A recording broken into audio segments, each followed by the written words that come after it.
Hey everyone, welcome back to my channel. So first off, I just want to say a big thank you to everyone who has subscribed and followed me over these past 2 years or so. My channel has finally hit 2,000 subscribers, and that was a goal of mine this year, and it's a nice milestone to know that 2,000 of you out there thought enough of my content to take the time to hit that subscribe button. So big thank you to you guys, and if you haven't yet hit that subscribe button, I hope you'll consider it, because it helps me out and it shows me that you guys want me to keep making my content. Yeah, and if you need some more convincing, I hope this video is something that you will enjoy. So thank you again to everybody, and today's video is actually about Lomography's color negative 800 film, 35mm film specifically, because that's what I've been using. This past summer and spring, I have almost exclusively for color film been shooting with this film, and I will get into the reasons of that, and I will show examples, a ton of examples, and I would like to share with you guys the characteristics of the film and any information that I've learned along the way using it all this year that maybe will help you guys decide whether or not you want to shoot with it. So stick around.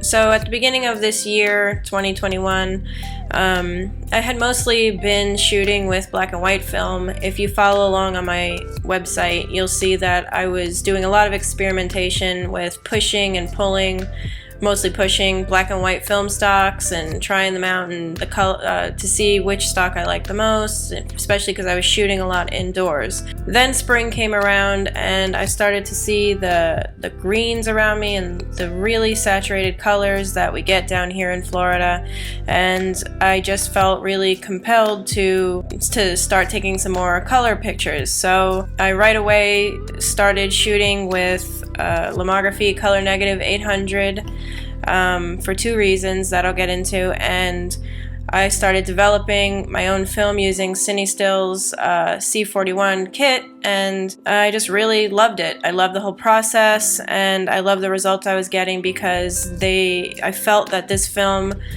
really suited and really duplicated what I was seeing in real life. But the two reasons that I was primarily shooting with this film was, number one, the ISO 800. The high ISO allowed me to shoot from the car, which, if you've been following me for a while, you know that is something that I love to do.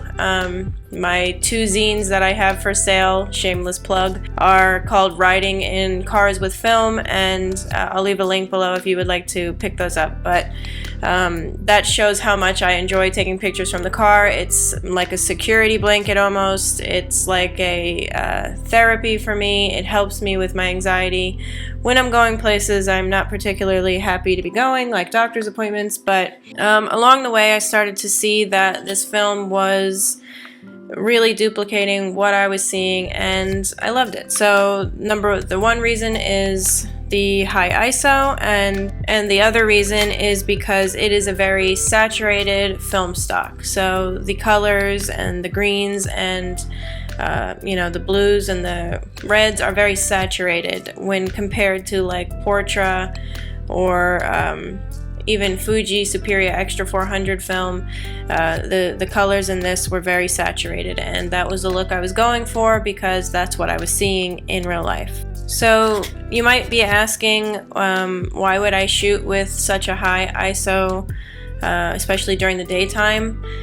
Now, obviously I needed the high ISO for the speed. When you're in a car, you need to be able to shoot with fast shutter speeds, and the 800 ISO was something that allowed me to do that, so that was a big deal for me.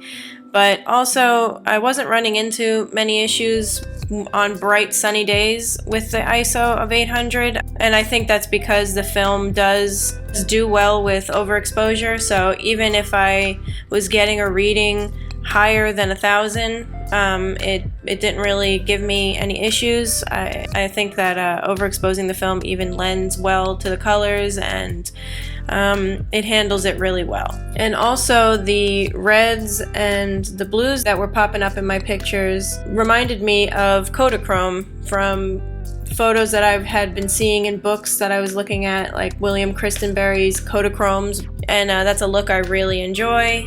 So again, that was another thing that this film was giving me. Now, another good feature of this film is the way it handles shooting in low light and shooting indoors. I tend to shoot a lot indoors. I like to take pictures when I'm in buildings, going to doctor's offices. I like recording my everyday life. I like taking photos of the things around me. And so I really always need, that's part of the reason I was doing all those experiments, pushing black and white film stocks. And so this film actually was really nice to also have if I wanted to shoot color, because then I could shoot indoors. And it seems to handle underexposure really well. I was able to, in post, sometimes if I did underexpose something because I had to shoot really quick indoors and couldn't give a proper exposure, it didn't give me any problems. The grain wasn't that prominent, which I really liked, as it was with other films that I've shot with indoors. And I think it just really gave me the results that I was looking for, and it really gave me the flexibility that I was looking for. So I could shoot from the car, from a moving car, I could shoot indoors, I could shoot during the day, and the film really handled it well. So those are really big reasons for me to choose it, because it suits my lifestyle and what I'm shooting. And then also when shooting from the car at night, both of those together, not complete darkness obviously, but when in shooting in low light, golden hour, when it was starting to get dark, I found that it did handle well in those situations as well. As you can see from these examples, the clouds and this photo of the liquor store, you could see all the detail and the signs and everything, even though I was shooting from the car driving by and there wasn't much light out yet anymore. But you too can see from these photos that it is a much colder film than Portra. So again, that would have to be something that you like and that you prefer. That's my preference. But here's a photo of the moon coming out in my backyard. It was pretty dark at that point, and you can see it even handled that very well. I specifically remember that photo being underexposed, obviously, because I think reciprocity failure at that point, because it was dark. I won't get into that because that's confusing, but I was still able to fix it in post, and you can see the moon and you can see the colors, and that's what I really love about it. So next, let's talk about portraits on Lomography's color negative 800 film. If you've been following me on Instagram and you see my work often, I don't shoot portraits very often. I like to shoot, like I said, what's around me and my surroundings, and if a person, usually Kelsey, happens to be in those surroundings, I will take her portrait. But I've never done formal portraiture before. So I don't have a lot of experience with it, but I will give you my experience with shooting with it, shooting photos of Kelsey with it, and what results it gave me in post. So you can see in these photos of Kelsey and Frank, in this lighting specifically, it was under a lamp, under lighting, tungsten lighting, and it did give it a very red appearance, so her skin looked very red. I was able to color correct a bit in post, but you can see her skin still has a very red tone to it. Whereas in this other photo of her on her phone, sitting in the light streaming in from the window, natural light, it does give her a more natural look. Her skin tone's a more natural look. So I think it would do pretty well for portraiture, depending on what you're going for. If you like saturation, again, you can see in her clothing, it's very saturated. So if you like that kind of look, then I think it would work really well for portraits. So I think really the only downside to this film that I've run into personally is that it curls like crazy after you develop it. Even when you're letting it hang to dry, you gotta make sure you put some weights on the end of it, the clips with weights. Then it's pretty pain in the butt to get it to lay flat in your my flatbed scanner. I don't know how it would do with other types of scanning, DSLR scanning and things like that, but it does curl like a spring, so that is a downside. But for me, it's never been a huge issue. I'm able to use my flatbed scanner perfectly with it. But that is one thing to keep in mind depending on your situation if you're scanning from home. And the other downside to it is that it comes only in a 3-pack, and I don't know of anywhere that you could buy it for regular price in singular rolls. Even in 120 film, they come in 3 and 4 packs, I think it is. I'm not sure if the 120 comes in a 4-pack or a 3-pack, but you can't buy them individually. If you're gonna buy a bunch of rolls anyway, like me, I'm constantly using them, then it's not really an issue. But just keep in mind that if you do want to try this film out, it does only come in a 3-pack. So those are the only 2 downsides I've had. I'm not sure how good this film will suit my subject matter now that winter's coming. I do live in Florida, so the colors don't really change around here. So I don't know if I'm going to continue to use it or if I'll just use it again next spring. But I do know, for all the reasons I just said, I really love this film. It's something I'm going to continue to use. And yeah, I mean, I hope that answers any questions you might have had. I like to let my pictures speak for themselves. I don't like to get too technical because I don't like to talk about things I don't know. So if you have any questions, please, by all means, let me know in the comments. I love talking to you guys. I love hearing from all of you.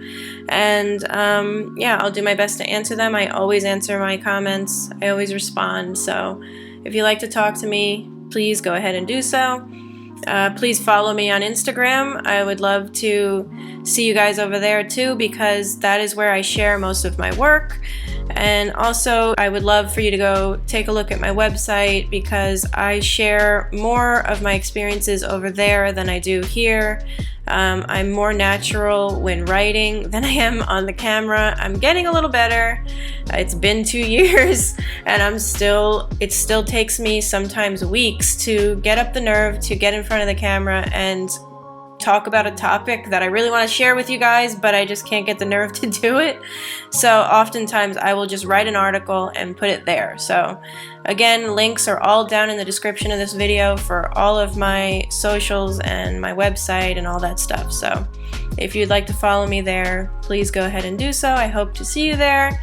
Also, before I go, I forgot to mention that I also have been featured in a book that was created by Holly Gilman over at 35mm C. I don't know if you guys know Hamish and that website. You might want to go visit that website. It's awesome if you love film photography. It's full of contributors who talk about vintage cameras and film, but I was part of a book that she decided to create with the help of Hamish.